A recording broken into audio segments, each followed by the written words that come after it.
must constantly look at things in a different way.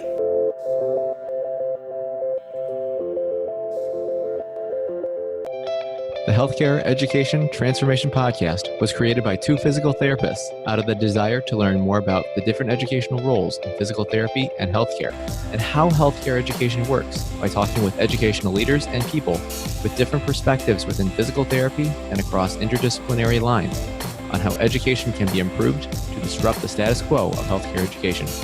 This is our journey, and thanks for listening. Are you a third-year physical therapy student that excels on tests when you have study guides, checklists, and deadlines? With all of the information available about how to prepare for the NPTE, it's easy to get disorganized and not feel prepared going into the big day. NPTE Prep Success is an online course that provides PT students easy-to-use study guides and step-by-step guidance through the NPTE preparation.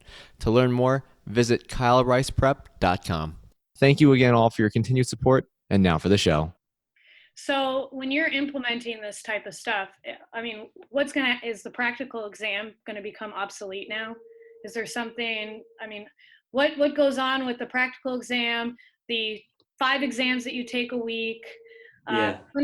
Clinical education, is the CPI going to be obsolete? Give us an idea of kind of what your expectations is or what you see happening to these 3 main things that students dread in PT school. Okay, so the 3 main things, if I heard you right, are practical exams, a whole bunch of written exams, and then Clin Ed. The CPI, yeah. The CPI.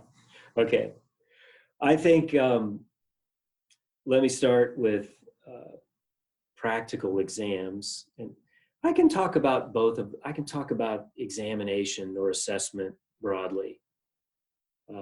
Because I think that, it's probably, I'm just going to guess, but this would be the biggest philosophical shift, assessment, for PT education in a competency-based, learner-centered approach. And then I'll give you an example of something we're doing right now. And I'll let you know how that goes.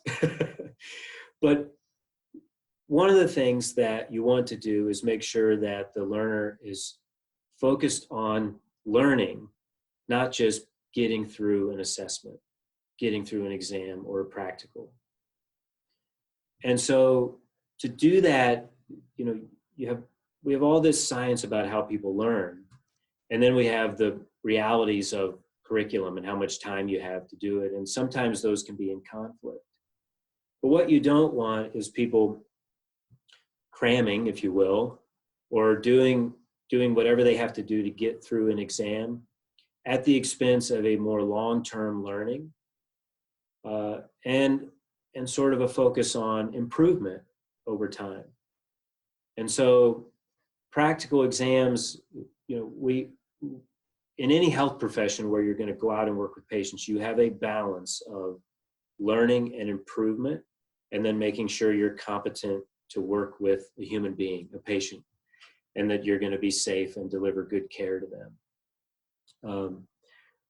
But I think that you could look at practical exams, if you will, as you mentioned, sometimes as a way to assess learning, have they learned, has a student learned, but other times as a way to help them learn. So to give them an experience that's as authentic as possible, and then give them feedback in specific areas where they can improve, and then create the space for them to actually go and do that. I'll give you an example. So one of the things we did in a first semester course this year, which is just wrapping up, which is a course that there are a number of practicals in, and they're sort of small practicals that are kind of technical, based on a lot of basic skills that we're used to early on in curriculum. And what we did was we put no limit on retaking them. We also shifted the responsibility back to the learner to decide when to retake if they didn't pass. And we gave them feedback on why they didn't pass. And then we let them go off and do, with help if they needed it, do the things that they thought they needed to be prepared to take it again. And then they let us know when they were ready, and they came and retook it. The other thing we did there was we created space in class. So I think another shift that can happen here around your question is to not think of teaching and assessment as always two different things, or to not think of teaching as class and assessment as not. And so we gave the students time in class during labs with the rubric to come up and say, hey, I'm ready to try this, to a lab assistant or a faculty member.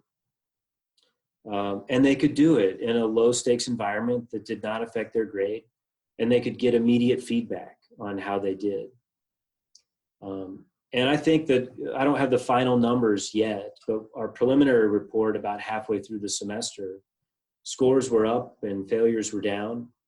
Because you have to think, like, why is, if 70% is passing, is it okay, Stephanie, that you could only do 70% of the things on this practical when you go out with your patient? Or do we have some other standard? Do we want to say, here's the things you have to be able to do, and we're going to work with you until you can do that? I think that's a big shift. Because it requires a lot of trust between the faculty and the learner, that I want to know where you're making mistakes. I want you to show me. And I'm not going to penalize you too hard for us finding those out. I'm going to help you correct them. It almost sounds like what you're describing is what we as clinical instructors strive to help our students achieve every day in the clinic. Every day. It sounds much more like a clinical education experience than it does a practical exam. I love the integration of the two. I think that that's really important. And I mean, I think that, like you said, everybody kind of learns a little bit differently, but it seems like the thing that always helps students become physical therapists is the actual clinical integration of the information. Yeah, and then just for a minute, although cut me off if there's other things you want to cover. You mentioned written exams, and I'll just comment because it's on students' minds, because in most curricula, they can be fairly high stakes at different times. And students spend a lot of time preparing for those tests, and sometimes they don't have a lot of time, meaning they might have a really important test on a Monday and have another one on a Thursday, or have one unit that is ending and another unit beginning. And these structures can create sort of this, need for them to really focus on performance. In other words, preparing to get through the exam versus a long-term approach to learning. So we know we need to space out material. Things need to come back to them over and over again. And if it's something that you need to recall that over an extended period of time. Same thing if it's something that you need to be able to do or integrate. And so designing in a way where they're not just taking a bunch of high stakes exams week in and week out is really important to move to this kind of approach, because you can't tell the learner, we want you to make mistakes, we want to give you all this feedback, but also we want you to still constantly take all these high stakes assessments, because they're going to make a rational decision and focus on the thing that could hurt them the most if they don't do well. So that has to balance. And then you mentioned this is like Clin Ed, but let me tell you how it could change. Right now we have a midterm and a final with the CPI, typically.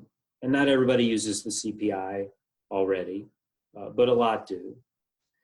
But what you might want are more data points in the clinical environment. So you might want a lot more short one-time assessments of where they're at right then, that day with that patient in that context, on taking a history or performing an exam and making a diagnosis, so that you as a program can aggregate all of this information over a lot more data points versus we have a midterm feedback and a final feedback. And oops, they don't match, and now we've got a problem. And so I hope that whether it's the CPI or not is to be determined. But I hope that whatever it is, we can provide more data points of feedback for the learner in the authentic environment as well. Well, I think a good clinical instructor is always giving their student constant feedback about how they're performing. I know for my students at the end of the week, throughout the day, I'm giving them feedback, but at the end of the week, we kind of summarize everything that we talked about. And then we have a focus that we want to work on for the next week. So, I mean, I think a lot of clinical instructors probably teach like that. They don't just give feedback at the midterm and the final. So you're just kind of formalizing this process that they're of information that they're already providing with the student. I would agree, and I would say not just formalizing it, but connecting it more to the program and the curriculum, so that ClinEd is not this sort of other thing that they go and do. It's part of the curriculum, and nobody even. So my goal would be that we don't even have the name ClinEd. We just have a curriculum, and these situated or authentic experiences are part of that. But we just connect it more. So that feedback that you're giving is also showing up for me or for Tammy Burles, who you know, that runs all this for us. So that we have this constant progression for the learner, and that you as the clinical instructor is really more a part of the faculty. So this brings up an interesting question for you, Gammon. This is obviously a different way of learning. It's not It's not a traditional way of learning that, say, you would learn in undergrad. How does this change admission standards for physical therapy? That's a great question. So we are actually looking at our admissions process in parallel with the curriculum renewal to make sure that those things are in alignment. I think it's going to help us to identify students who are struggling and students who are excelling in particular areas right from the start of the curriculum, because we're going to be able to map their performance, whether it's in these authentic experiences or in hands-on checkout where they're having their skills assessed, or on more formal assessments. They're all going to tie back to these domains and these competencies. And so imagine being able to see a dashboard as a student that shows you, okay, these are the areas that I'm supposed to be competent in by the time I'm done. Oh, I'm green in this one right now, but in this one I'm yellow, or this one I'm red. And being able to see how the multiple contributing elements from across all phases of the curriculum feed into that, so they can really hone in on what it is that they're doing well and what it is that they need to focus on. And then as faculty, being able to see that as well, and having that conversation with students along the course of their training to say, you're really strong in this area, but let's take a look at this other area and think about how we can enhance your performance there and give you more opportunities to learn within that domain.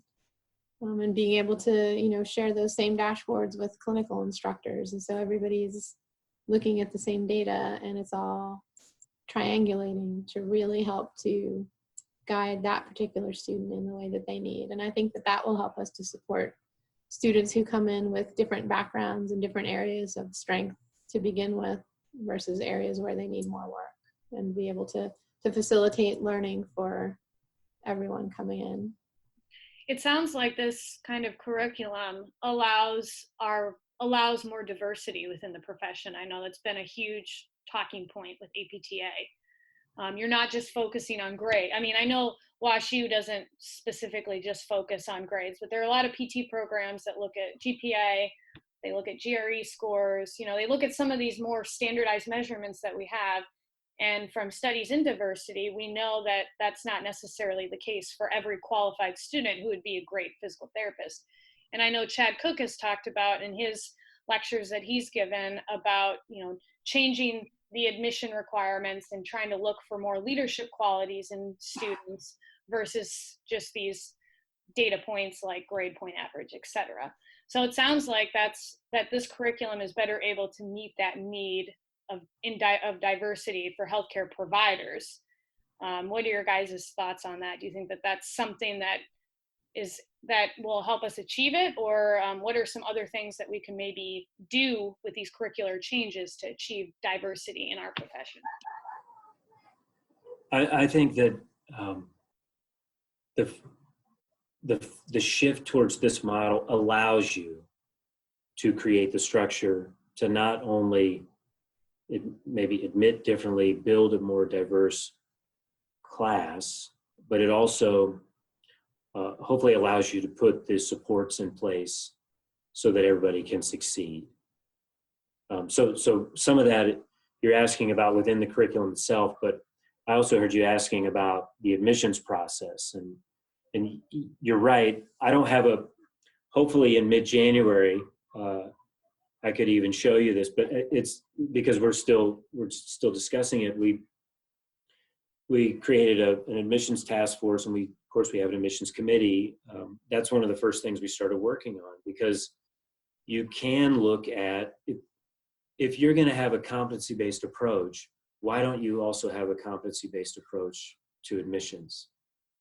It would make no sense to keep a traditional model of using the metrics you just discussed and then saying, well, now that you're here, these things are less important. So what you can do is change to a model that focuses on, that still looks at some of those metrics, how you do in your undergraduate training, how you perform, but that also looks at how have you started to prepare yourselves to achieve these different competencies. An example might be, do you demonstrate or an orientation towards leadership or towards service, or how can you show, sort of the beginnings of some of the attributes around professionalism and ethics that we're interested in, and those things helping to guide who comes into the program instead of just GPAs, GREs, and things like that. So we've been working on that, and the admissions requirements or standards will then match the competency-based approach. Well, we've talked a lot about your guys' experience with this transition. I know that this is kind of where the future of our DPT education is going. So what advice do you have to other program directors or institutions who are maybe interested in transitioning into a competency-based curriculum? What are some of the challenges that you foresee that they will face? And how can those institutions deal with those right away so that they can be successful with this?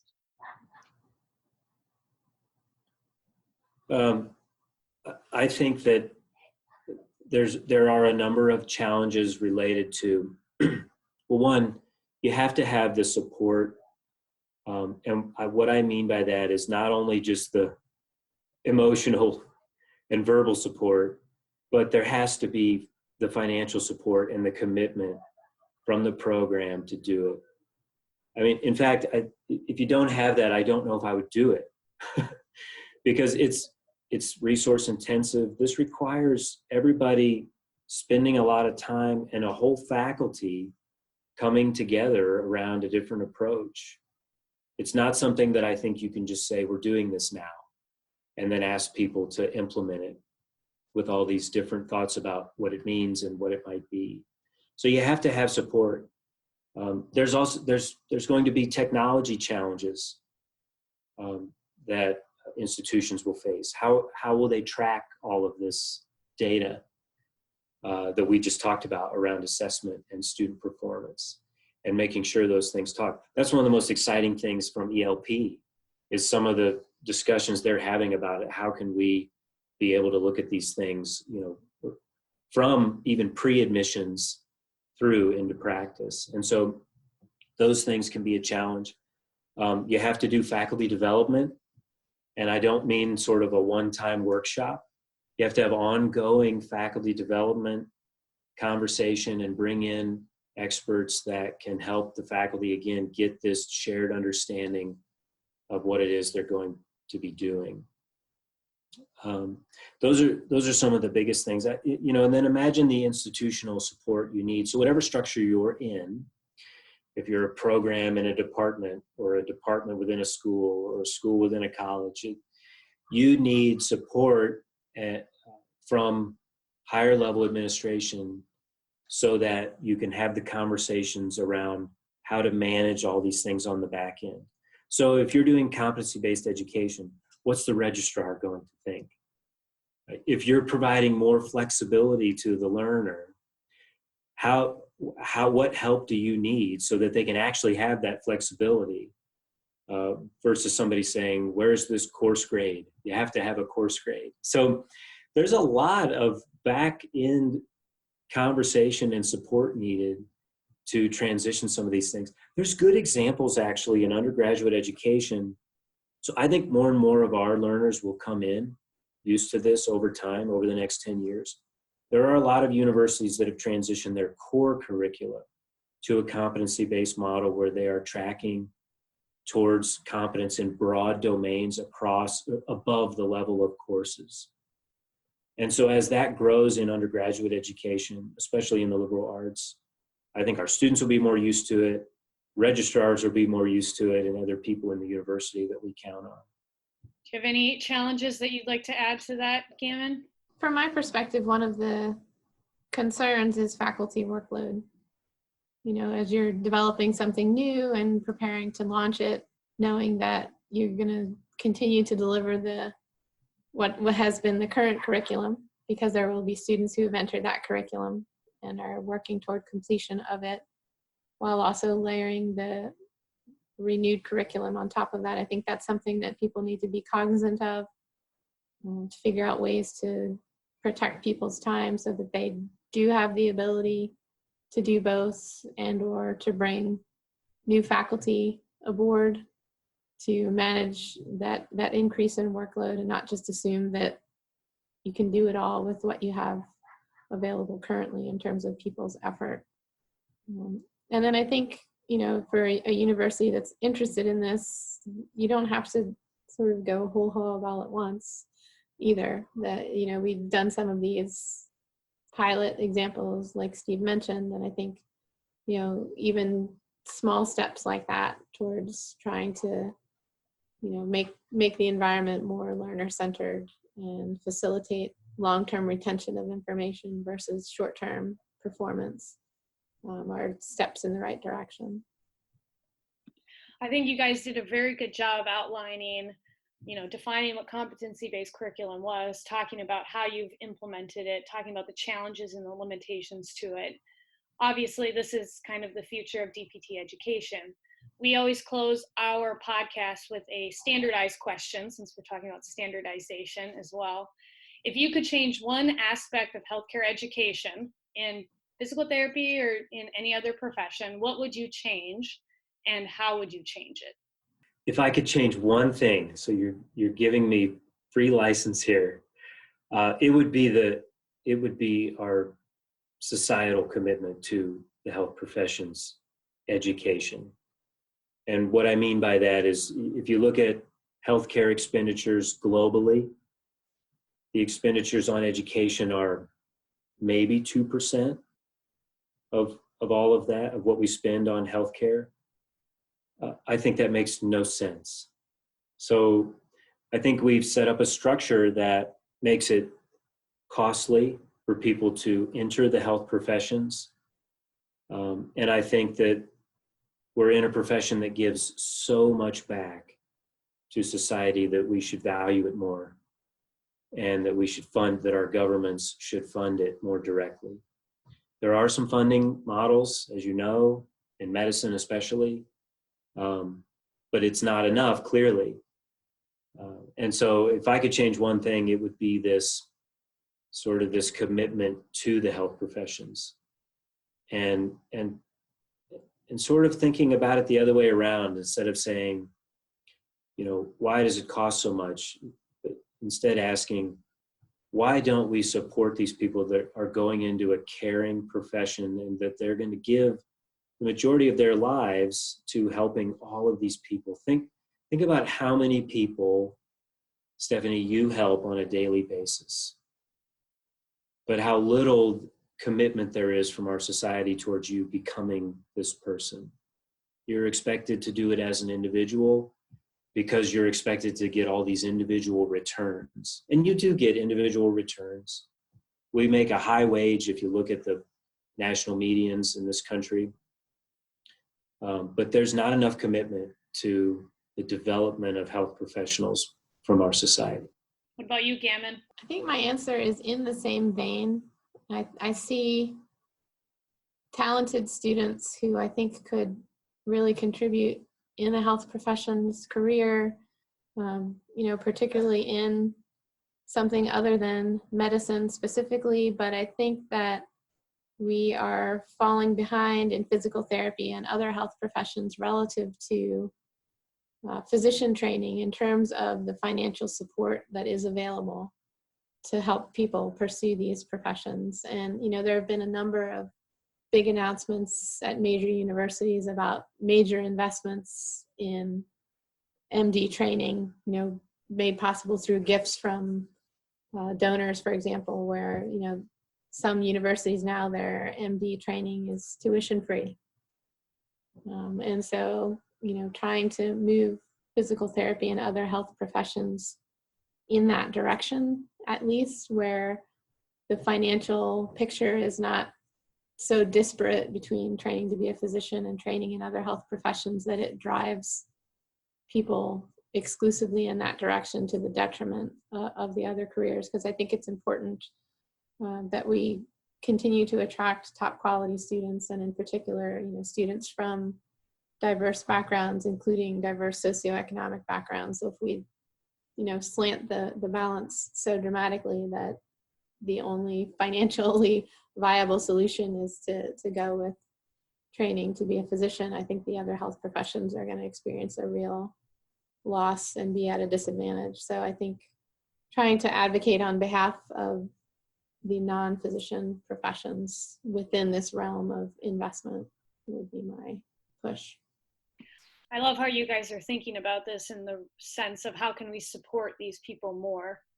I think that, as society, we're so burdened with all this financial debt in training to be a healthcare professional, whether it be a physician, a physical therapist, or a physical therapist, a PT, physician assistant. But I think, it's true. We used to value education, I think, a lot more in this country than we do now. And I think that that's just because resources are so low. So hopefully we can get our lawmakers to support those choices that you guys have highlighted today. Well, I know that a lot of our listeners are going to probably have questions for you, especially since, Steve, you're looking to disseminate this topic. I'm sure that our listeners can help you with that. So where and how can people contact either of you if they have any questions, either by social media or email or snail mail? Email is the best way to reach me. What about you, Steve? Yeah, my email, of course, and then I'm on Twitter at Doc Ambler is also another way. And we'll have both Gammon and Steve's emails in the show notes, so you can look for those if you're interested in contacting them.